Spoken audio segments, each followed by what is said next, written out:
우리 출애굽기 32장 1절부터 14절입니다. 출애굽기 32장 1절부터 14절 제가 봉독하겠습니다. 백성이 모세가 산에서 내려옴이 더딤을 보고 모여 백성이 아론에게 이르러 말하되 일어나라 우리를 인도할 신을 만들라. 이 모세 곧 우리를 애굽 땅에서 인도하여 낸 사람은 어찌 되었는지 알지 못함이니라. 아론이 그들에게 이르되 너희의 아내와 자녀의 귀에서 금고리를 빼어 내게로 가져오라. 모든 백성이 그 귀에서 금고리를 빼어 아론에게로 가져가매 아론이 그들의 손에서 금고리를 받아 부어서 조각칼로 새겨 송아지 형상을 만드니 그들이 말하되 이스라엘아 이는 너희를 애굽 땅에서 인도하여 낸 너희의 신이로다 하는지라. 아론이 보고 그 앞에 제단을 쌓고 이에 아론이 공포하여 이르되 내일은 여호와의 절이리라 하니 이튿날에 그들이 일찍 일어나 번제를 드리며 화목제를 드리고 백성이 앉아서 먹고 마시며 일어나서 뛰놀더라. 여호와께서 모세에게 이르시되 너는 내려가라. 내가 애굽 땅에서 인도하여 낸 내 백성이 부패하였도다. 그들이 내가 그들에게 명령한 길을 속히 떠나 자기를 위하여 송아지를 부어 만들고 그것을 예배하며 그것에게 제물을 드리며 말하기를 이스라엘아 이는 너희를 애굽 땅에서 인도하여 낸 너희 신이라 하였도다. 여호와께서 또 모세에게 이르시되 내가 이 백성을 보니 목이 뻣뻣한 백성이로다. 그런즉 내가 하는 대로 두라. 내가 그들에게 진노하여 그들을 진멸하고 너를 큰 나라가 되게 하리라. 모세가 그의 하나님 여호와께 구하여 이르되 여호와여 어찌하여 그 큰 권능과 강한 손으로 애굽 땅에서 인도하여 내신 주의 백성에게 진노하시나이까. 어찌하여 애굽 사람들이 이르기를 여호와가 자기의 백성을 산에서 죽이고 지면에서 진멸하려는 악한 의도로 인도해 내었다고 말하게 하시려 하나이까. 주의 맹렬한 진노를 그치시고 뜻을 돌이키사 주의 백성에게 이 화를 내리지 마옵소서. 주의 종 아브라함과 이삭과 이스라엘을 기억하소서. 주께서 그들을 위하여 주를 가리켜 맹세하여 이르시기를 내가 너희의 자손을 하늘의 별처럼 많게 하고 내가 허락한 이 온 땅을 너희의 자손에게 주어 영원한 기업이 되게 하리라 하셨나이다. 여호와께서 그 뜻을 돌이키사 말씀하신 화를 그 백성에게 내리지 아니하시니라. 아멘.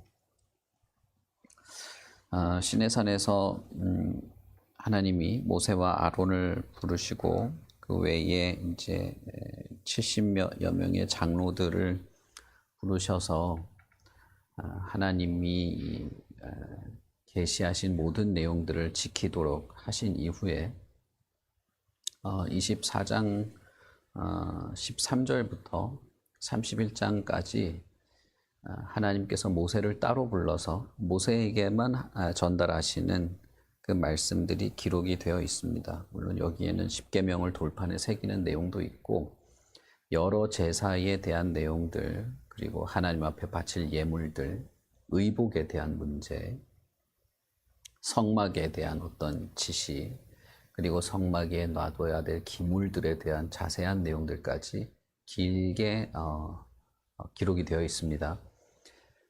그 내용들은 대부분 우리가 현재는 상징적인 해석을 하게 되고 특별히 요한계시록에 관련되어서 그 상징물과 관련된 계시록의 내용들이 이어져 나오게 됩니다. 그래서 상당히 긴 내용이고 좀 뭐랄까요, 좀 해석들이 많이 필요한 내용이어서 그 부분은 이제 건너뛰고 우리가 읽었던 24장에 시내산에서 모세가 하나님의 부르심을 받아 시내산 꼭대기로 가게 된 이후에 이어지는 내용들을 우리가 읽고 내용을 살펴보도록 하겠습니다.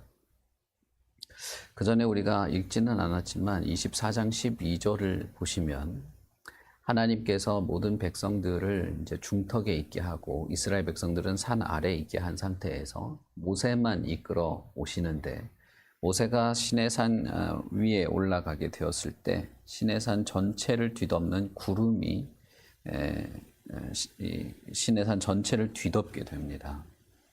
그것은 하나님이 이 산에 임재했다는 상징적인 현상이었죠. 그것이 물리적으로 그렇게 된 것입니다. 그래서 모든 백성들은 자신들이 하나님 앞에 있다는 것을 알 수 있었습니다. 눈으로 보였으니까요. 그 산의 전체를 구름이 둘러싸고 거기에 구름이 머물게 됩니다. 우리는 그 현상이 자연 안개와는 전혀 다르다는 걸 알 수 있습니다. 왜냐하면 구름이든 안개든 흘러가게 되죠. 여러분 혹시 새벽에 산에 올라가서 새벽에 일어나서 산을 안개를 보신 적이 있는지 모르겠는데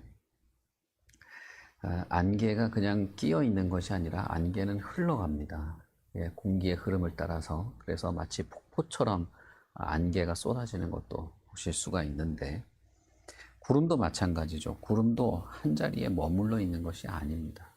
그런데 이 구름이 산 전체를 뒤덮고 그 자리에 머물러 있었다는 것은 그것은 자연 현상이 아니라 하나님의 임재로 인한 일이었고 그것은 하나님의 임재를 눈으로 보고 몸으로 확인하는 일이었습니다. 게다가 24장 12절에 보시면 산 아래에서 그 광경을 보는 이스라엘 백성들은 단순한 구름이 아니고 산 전체가 불타는 듯한 형상이었던 것을 보게 됩니다. 그래서 마치 이스라엘 백성들이 산 아래에서 그 구름을 올려다볼 때 산이 불타고 있는 듯한 엄청난 광경을 보게 된 거죠. 그러니까 그 존재감이라고 하는 것은 말로 할 수 없는 거였습니다. 하나님이 임재해 있다. 우리는 하나님 앞에 서 있다라고 하는 것. 그것을 단순한 말이나 무슨 개념이 아니라 눈으로 보고 직접 경험하도록 하신 것이죠. 그 상태에서 모세는 하나님의 말씀과 계명들을 기록해 놓았고 기둥도 세우고 제단도 만들고 거기서 번제와 화목제까지 드려서 제물을 서로 나누어 먹기까지 했습니다. 그 상태에서 모세가 산에 올라간 것이죠. 그러니까 어떤 사람들이 말하는 것처럼 모세가 산에 올라가서 아무런 소식도 없고 감감무소식에 이스라엘 백성들이 실수했다 혹은 그럴 수도 있었다라고 하는 것은 맞지 않습니다. 그 산이 불타는 듯한 광경 앞에서 그들은 하나님의 임재와 하나님이 살아계시다고 하는 것을 분명하게 확인하고 그 앞에 서 있었습니다. 하나님이 우리 앞에 있고 우리는 하나님 앞에 있다는 것을 하나님이 선언하셨을 뿐 아니라 그들이 뭐랄까요, 누가 말할 것도 없이 경험하고 느끼고 있었던 중이었던 것이죠. 그러니 이것은 변명의 여지가 없는 것입니다. 그런 상황에서 모세는 그 산에서 40일 동안 있게 됩니다. 32장 1절을 보면 모세가 산에서 내려오는 것이 더딘 것을 보고 백성들이 이 모세가 살았는지 죽었는지 우리가 모르겠다 이렇게 말하게 되죠. 40일 동안 굶어서 죽었을 수도 있고 짐승에게 다쳤을 수도 있고 어떻게 되었는지 모르겠다, 죽은 것 아니냐 이런 말을 한 것입니다. 참 아이러니하게도 하나님의 임재를 생생하게 보고 눈으로 엄청난 구름과 그것이 산을 불태우는 듯한 형상을 보고도 이렇게 되었다는 것입니다. 그러니까 가끔씩 우리는 신기한 경험, 뭐랄까요, 신비로운 어떤 체험, 그것이 있으면 하나님을 잘 섬기고 하나님을 믿을 것 같이 생각하는 경우가 있는데 그런 걸로 하나님을 믿을 수 있는 게 아닙니다. 신약에도 그런 것들이 많이 있죠. 죽은 사람이 살아나도 예수님에 대한 신뢰가 생기지 않는 사람들, 오히려 그것 때문에 사람들이 예수님을 더 따를까 봐 죽여야 되겠다고 생각할 정도였죠. 구약에도 결국 마찬가지인 겁니다. 산이 불타오르는 광경을 보았음에도 불구하고 그것이 그냥 자연적인 무슨 산불 그런 정도가 아니고 엄청난 광경을 보았음에도 불구하고 그것은 금방 익숙해지고 금방 감흥이 사라집니다. 눈으로 보고 손으로 만지고 경험하고 체험하고 신비로운 뭔가를 보고 느끼고 이런 것들 말이죠.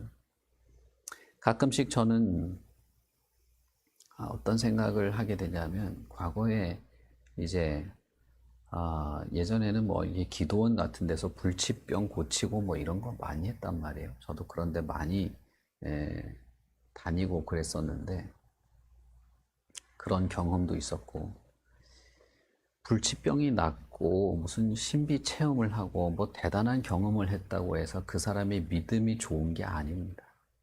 그가 믿음이 좋아서 믿음의 보상으로 받은 것도 아니고 실제로 그런 신비로운 경험을 통해서 뭐 불치병이 나았다고 해서 그가 하나님을 끝까지 신뢰하는 자로 한 단계 올라서는 것도 아닙니다. 저는 그렇지 않은 경우를 너무나도 많이 봤어요. 그러니 모세가 산에 올라가서 그 구름과 불타는 형상을 보인다 할지라도 그것은 금방 매너리즘에 빠지고 금방 식상해지고 금세 자기들의 욕망, 자기들의 욕구, 자기들의 왜곡된 어떤 욕망들이 솟아나게 된 것이죠.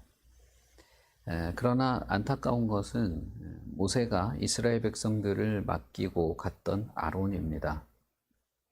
모세가 시내산 꼭대기로 갈 때 아론과 훌이 너희들을 이제 나 대신 잘 이끌어 줄 거야 라고 하고 갔죠. 백성들에게도 아론과 훌을 따라라, 아론과 훌의 말을 잘 고려해라 이렇게 하고 갔습니다. 그러나 반대로 아론은 하나님이 아니라 백성에게 훨씬 더 신경을 쓰는 사람이었어요. 만약에 아론이 하나님을 신경 쓰는 사람이었다면 그가 제사장으로서 하나님을 신경 쓰는 사람이었다면 백성들의 요구를 거절했을 겁니다. 신을 보여봐라. 우리에게 신을 만들어봐라. 모세가 우리를 신경 쓰지도 않고 내려오지도 않는데 죽은 게 분명하니 신을 만들어 달라라고 할 때 아론은 분명히 그걸 거절했어야만 하는 것이죠. 그러나 아론은 하나님보다 대중을 신경 쓴 사람입니다. 그래서 그 사람들의 어떤 요구, 그 사람들의 의견, 그 사람들의 어떤 뭐랄까요, 주장을 적절하게 받아들이고 적절하게 하는 것을 통해서 사람들에게 인정을 받으려고 한 것이죠. 사실 모세와 같은 사람이 드문 거죠. 대부분은 아론과 같습니다. 여러분들 우리가 잘 알듯이 르호보암도 그랬고 여로보암도 그랬습니다. 헤롯도 그랬고 사울도 그랬습니다.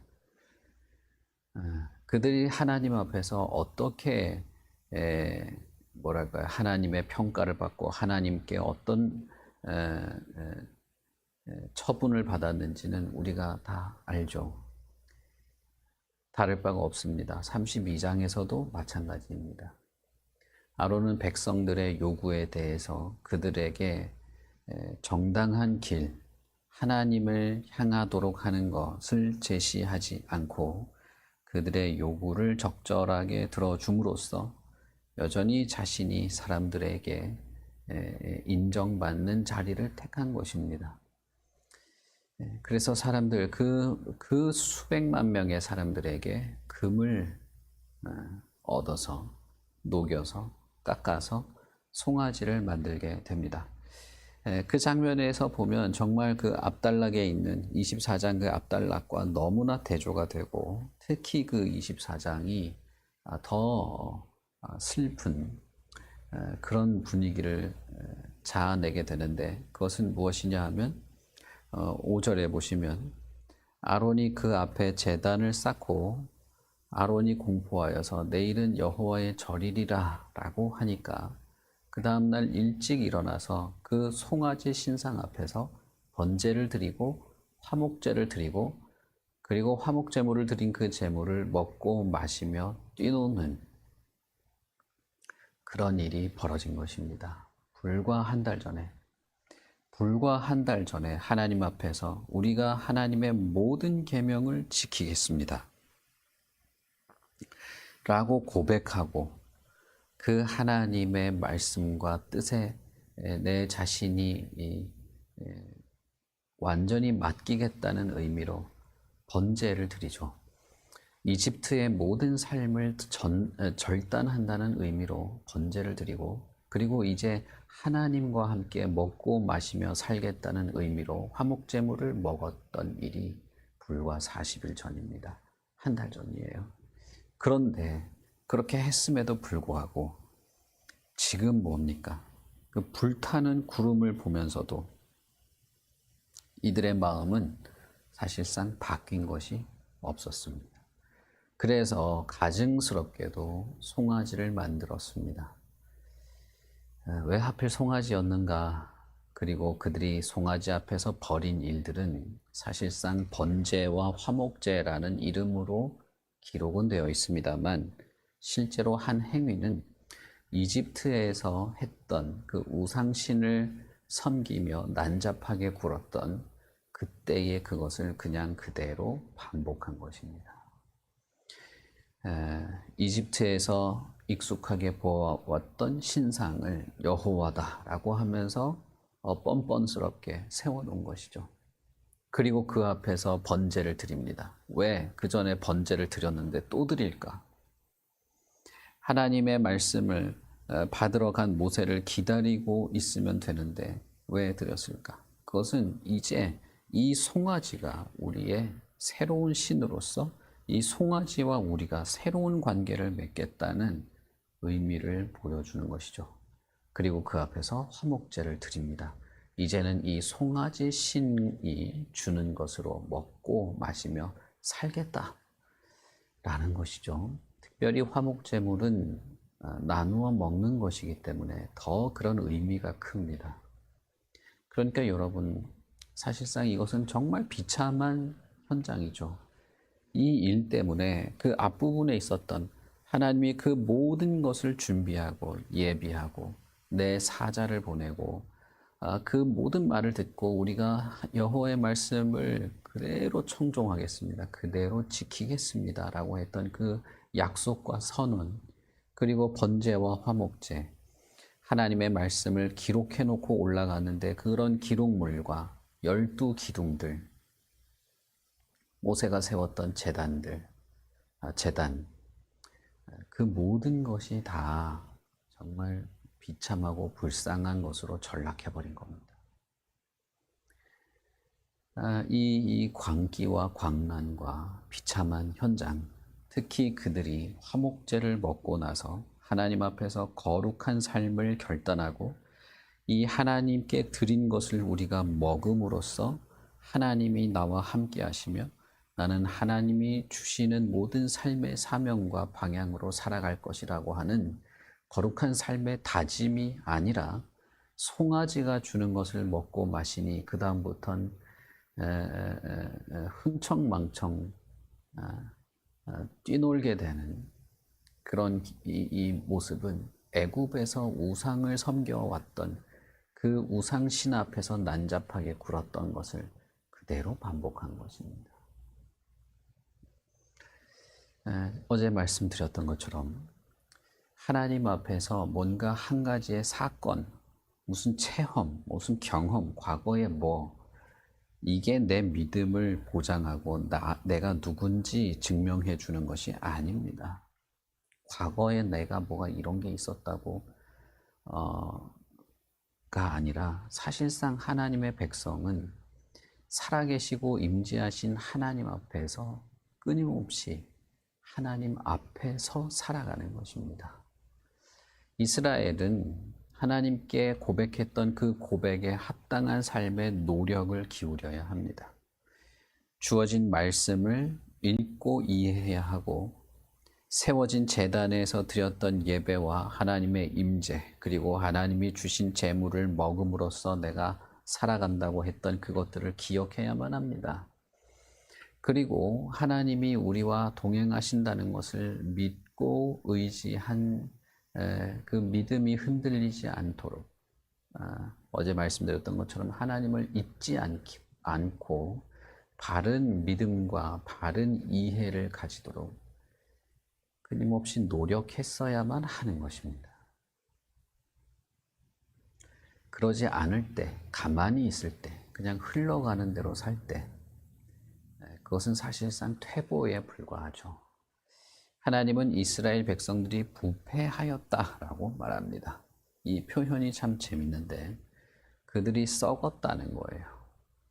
썩었다, 부패하였다라고 하는 것은 몇 가지 이 심상이 있습니다. 그것은 무엇이냐면 살아있는 것은 썩지 않죠. 죽은 것만 썩습니다. 그래서 나사로가 그 무덤에 들어갔을 때 죽은 지 3일이 되어서 썩은 냄새가 나기 시작했죠. 그것은 죽었기 때문이죠. 그것은 이스라엘 백성이 영적으로 죽었다는 것입니다. 그리고 또 하나는 그들이 하나님의 길에서부터 벗어났기 때문에 부패하였다는 것입니다. 그들의 마음이 부패하였다는 것이죠.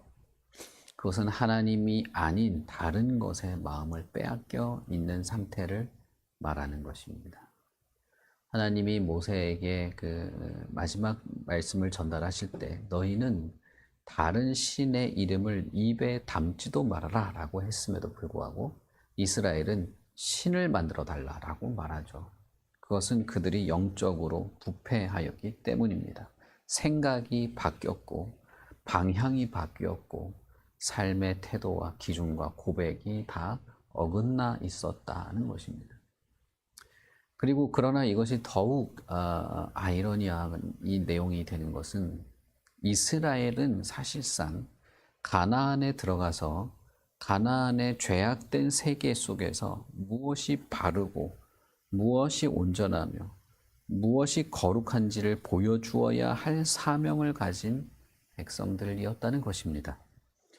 가나안에 들어가서 거룩한 한 나라를 만들고 이 세상에 존재했던 그 어떤 나라와는 다른 참되고 거룩한 나라로 하나님을 드러내야 할 백성의 사명을 가지고 있었던 것이죠. 신약의 표현대로 하자면 세상의 소금과 빛으로서 살았어야 하는 것입니다. 소금의 역할이 부패를 방지하고 썩는 것을 방지하는 것이고 바울도 자신의 편지에서 교회들에게 소금과 같이 맛을 내라고 충고한 적이 있죠. 그래야 하는데 그들 자신이 부패한 것이죠. 예수님께서 제자들에게 소금이 만약에 그 맛을 잃어버리고 그 역할을 잃어버린다면 버려지고 밟힐 뿐이다 라고 말하였습니다. 그런 모든 이 심상을 생각해 보면 이 표현은 정말 참 아이러니하면서 재미있는 표현이라고 할 수 있습니다. 너희들이 타락했다, 배반했다 라고 말하지 않고 너희의 백성이 썩었다, 부패하였다 라고 하나님이 말씀하시는 것입니다.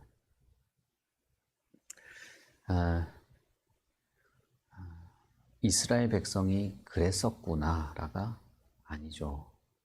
이것은 하나님의 거룩한 말씀과 진리 안에서 꾸준하게 반복적으로 그리고 성실하게 그 말씀과 진리 앞에 자신을 돌아보고 자신을 쳐서 복종시키며 자신 안에 도사리고 있는 악을 근절하고 죄악의 길에서 벗어날 뿐 아니라 하나님의 백성다운 삶을 부단히 수고하며 노력하는 삶에 충실함이 없는 모든 사람에게 벌어지는 일인 것입니다. 예수를 믿고 거듭나고 구원받았다라고 하는 것과 그런 하나님의 백성, 하나님의 택함 받은 백성으로서 책임감 있는 삶을 살아가는 것을 하는 것은 같은 의미입니다.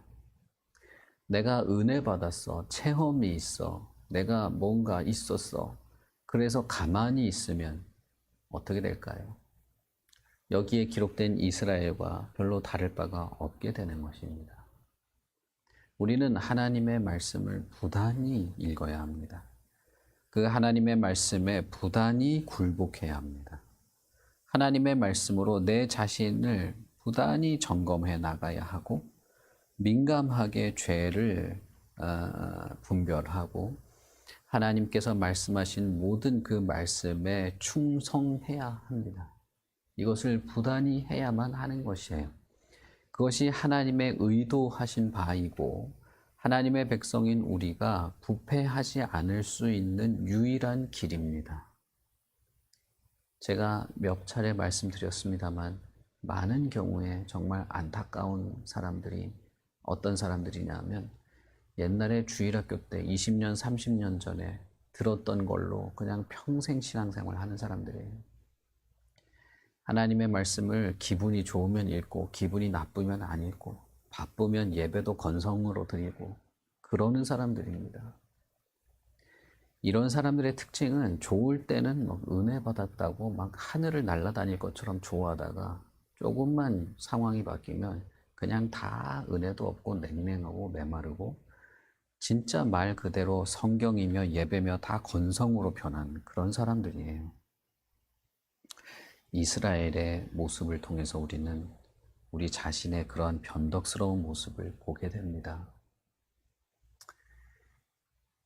여러분, 우리는 바쁘기 때문에 하나님을 외면할 수도 있는 그런 사람들이 아닙니다.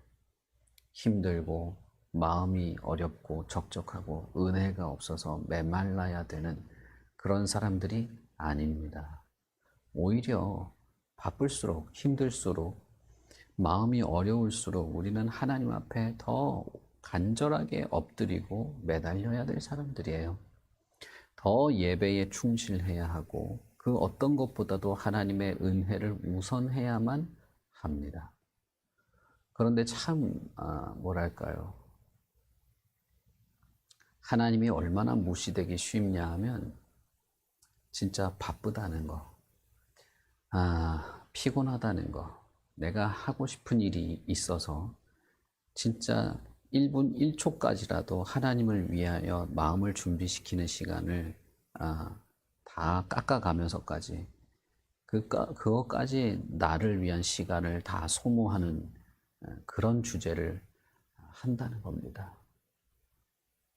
그리고 예배 시간 땡 하면 그때 예배 드리고 땡 하면 또 자기 삶으로 돌아가는. 여러분 그런 사람은 얼마나 많습니까? 그런 사람은 사실은 진짜 흘러 넘칩니다. 그런데 수도 없이 많이 봐오고 수도 없이 많이 경험한 그 모습이 사실상 구약에 또 여전히 기록되어 있습니다. 제가 여러 번 말씀드렸습니다마는 이 인간 역사가 수천 년, 수만 년이 흘러도 무슨 문화와 철학과 기술이 발전하고 문명이 발전해도 인간은 변한 것이 없습니다. 인간은 그대로예요. 그때나 지금이나 그때나. 우리가 만약에 하나님 앞에서 나태하다면 하나님 말씀에 충실하지 않다면 무슨 핑계를 대던 무슨 이해가 있던 무슨 과거의 경험이 있고 무슨 현재의 상황이 있던 하나님 앞에서 진실하지 않은 태도가 반복된다면 결국은 그 옛날 7,000년, 8,000년 전에 이스라엘의 그 모습을 그대로 답습하게 될 겁니다. 왜냐하면 우리와 그들이 차이가 없기 때문인 것이죠.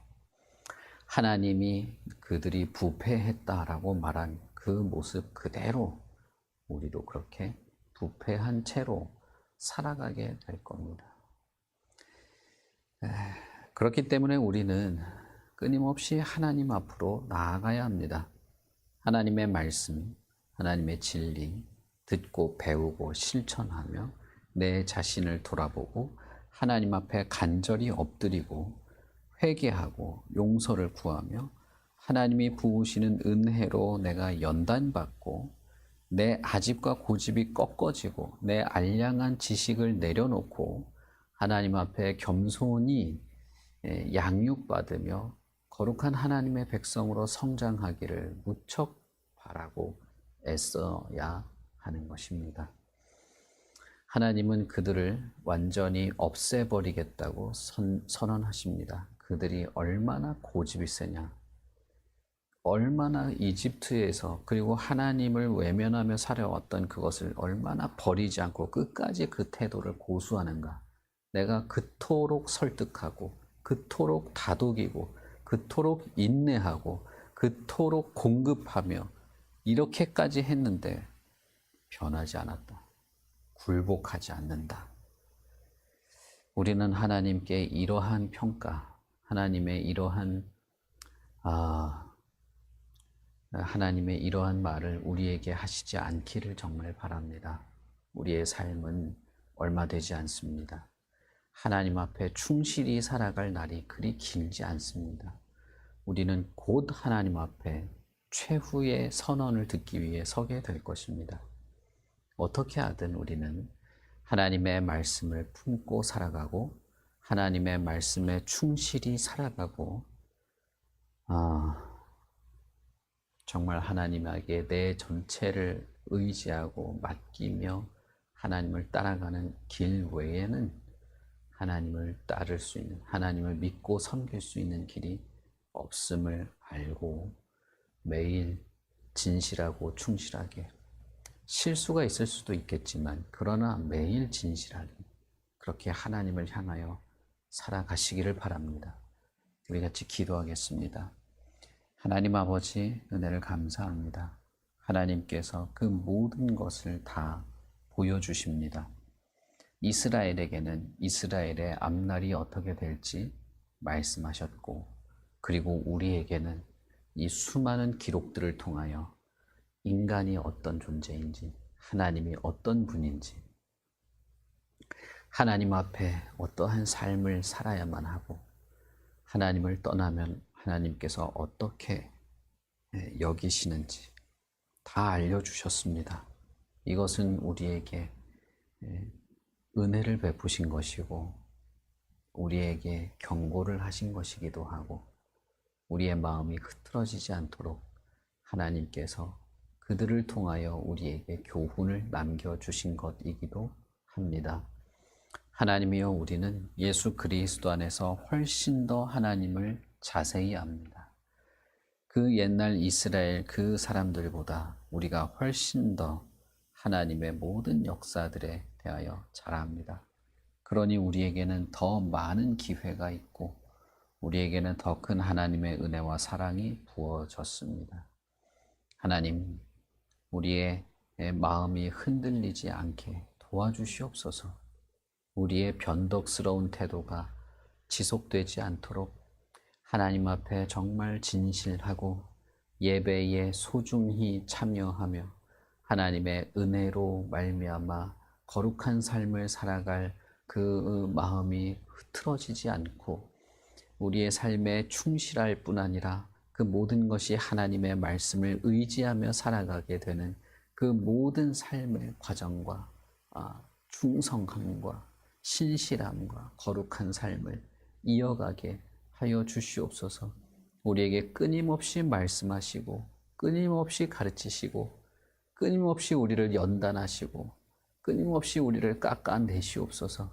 우리가 교만하거나 매너리즘에 빠지거나 뭔가를 아는 것처럼 교만하게 굴거나 하나님 앞에서 익숙한 것에 빠져서 마음이 냉랭하게 식어져가는 그런 자들이 되게 하지 마시고, 오 하나님이여, 하루하루 매일매일 매 시간의 삶을 하나님을 의지하여 하나님께 모든 것을 의지하여 살아가는 그런 자로 살아가고 싶사오니 주의 성령을 통하여 우리를 인도하시고 우리의 모든 상황과 삶을 하나님께서 주관하시고 동행하여 주시옵소서. 감사합니다. 예수님 이름으로 기도합니다. 아멘. 하늘에 계신 우리 아버지여, 이름이 거룩히 여김을 받으시오며 나라의 임하옵시며 뜻이 하늘에서 이룬 것 같이 땅에서도 이루어지이다. 오늘날 우리에게 일용할 양식을 주옵시고 우리가 우리에게 죄 지은 자를 사하여 준 것 같이 우리 죄를 사하여 주옵시고 우리를 시험에 들게 하지 마옵시고 다만 악에서 구하옵소서. 대개의 나라와 권세와 영광이 아버지께 영원히 있사옵나이다. 아멘.